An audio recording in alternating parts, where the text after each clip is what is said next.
Imagine two people, let's call them Alex and Ben. On the surface, their financial lives are mirror images. They live in similar neighborhoods, work in the same industry, and share a common pressing goal: to become completely debt-free.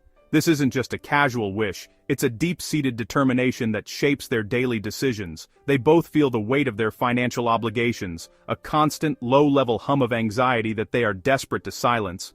They dream of the freedom that lies on the other side, the ability to save for the future, to invest in their dreams, to simply breathe without the pressure of owing money. Both have the exact same amount of debt. We're talking about a significant but manageable sum, spread across a few credit cards and a personal loan. For both Alex and Ben, the total comes to precisely $20,000. It's a number that feels daunting, a mountain they must climb. Each month the statements arrive like clockwork, a stark reminder of past purchases and the interest that quietly accumulates, working against them even while they sleep.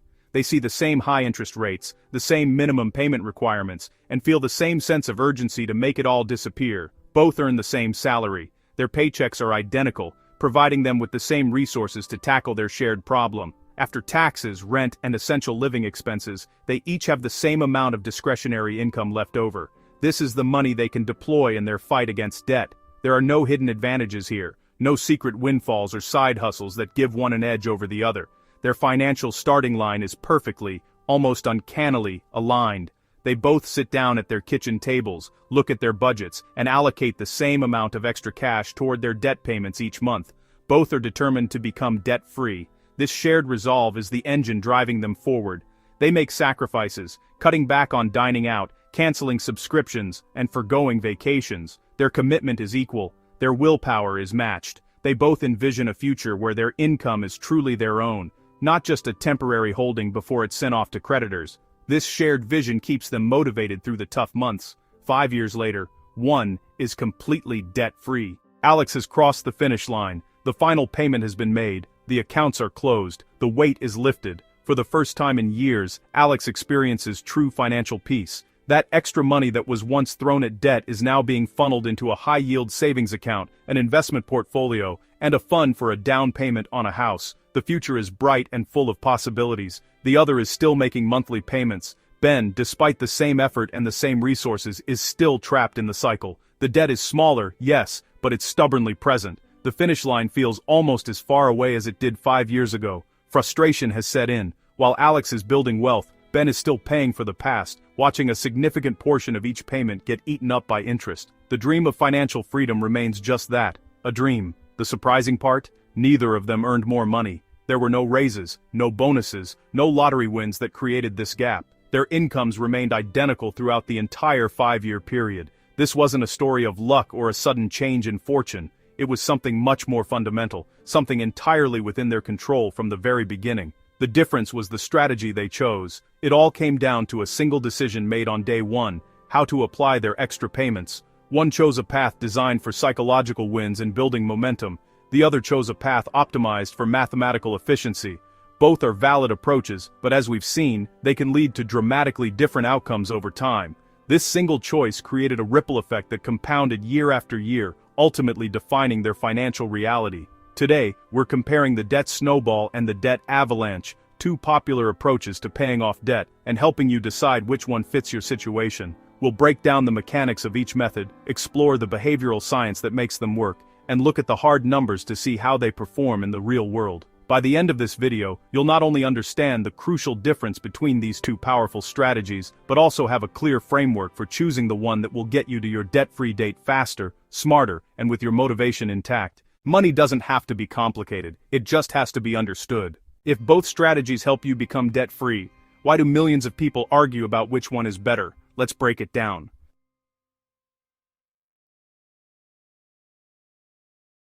Meet David. David has 4 debts.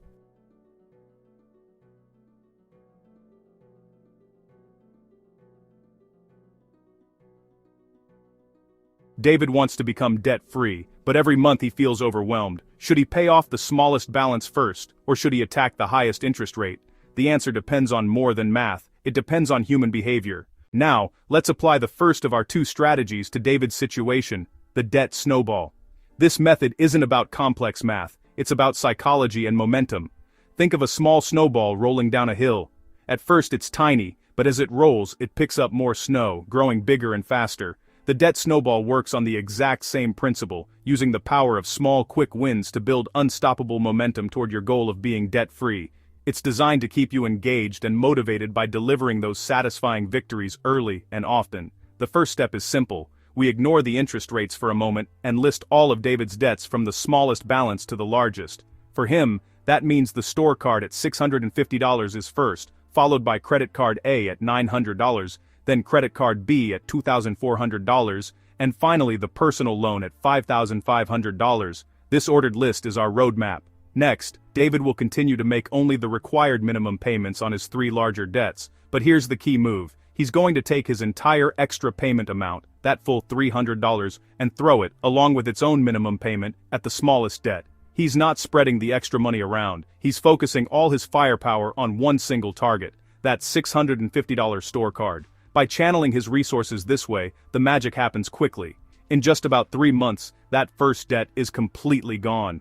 This is the quick win we talked about. It's a powerful psychological boost. After months or even years of feeling stuck, David has tangible proof that his plan is working. He has eliminated an entire account. Once that first debt is gone, he doesn't reduce his overall monthly payment. Instead, he snowballs the entire amount he was paying on the store card, its minimum payment plus the $300 extra, and adds it to the minimum payment for the next smallest debt, credit card A.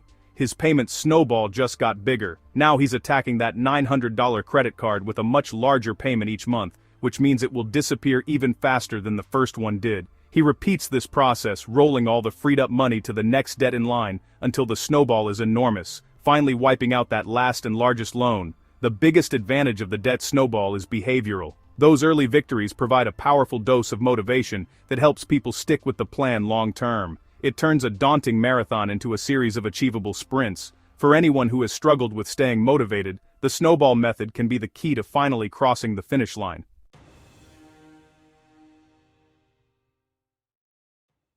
Now let's look at the other side of the mountain. This is the debt avalanche method. It works differently, shifting the focus from behavior to pure mathematics. Where the snowball method builds momentum by clearing small debts first, the avalanche method builds its power by targeting the most destructive part of your debt, high interest rates. It's a strategy favored by those who want to optimize their payments for the lowest total cost over the long run. Think of it as strategically triggering a controlled slide that clears the most expensive snow, the highest interest debt, from the top of the mountain first, ultimately reducing the overall size of the problem you have to face. Instead of attacking the smallest balance, you attack the highest interest rate. Let's go back to David's dashboard. With the debt avalanche, the order of attack changes completely. We ignore the balances for a moment and sort his debts by their annual percentage rate, or APR. That 25% APR on his $650 store card is the most expensive debt he has. Even though it's not the largest, it's costing him the most money for every dollar borrowed.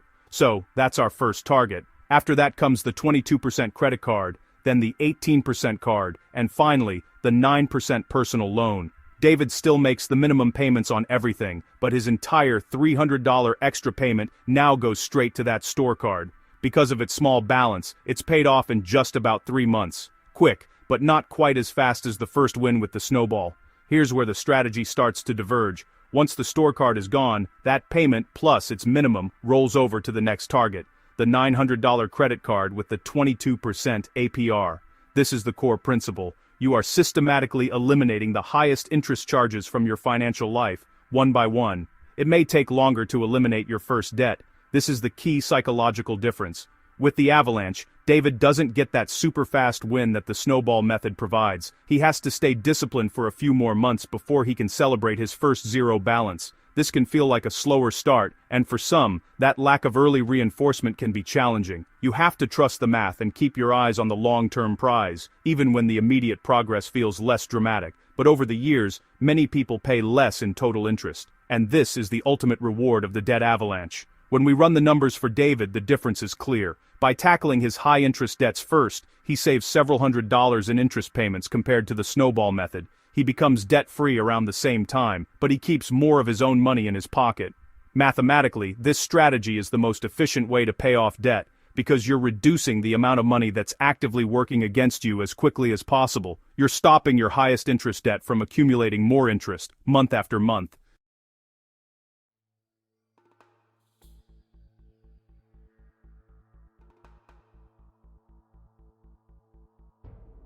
Neither strategy is perfect. One is built around psychology, the other is built around mathematics. The best strategy is often the one you'll consistently follow.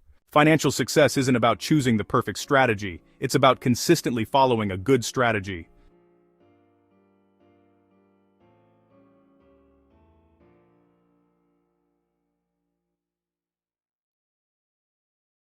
Tonight, write every debt you have on one sheet of paper. Include balance, interest rate, minimum payment. Seeing everything in one place is often the first step toward taking control. David pays off his final debt. Every balance becomes zero. Family smiles. Debt freedom doesn't happen because of one perfect decision. It happens because of hundreds of consistent decisions. Whether you choose the snowball or the avalanche, the important thing is to begin. Every payment moves you one step closer to financial freedom. In our next episode, we're pulling back the curtain on one of the biggest questions in personal finance. Why do banks encourage borrowing, and how do they make billions from consumer debt? The answer may completely change the way you think about money.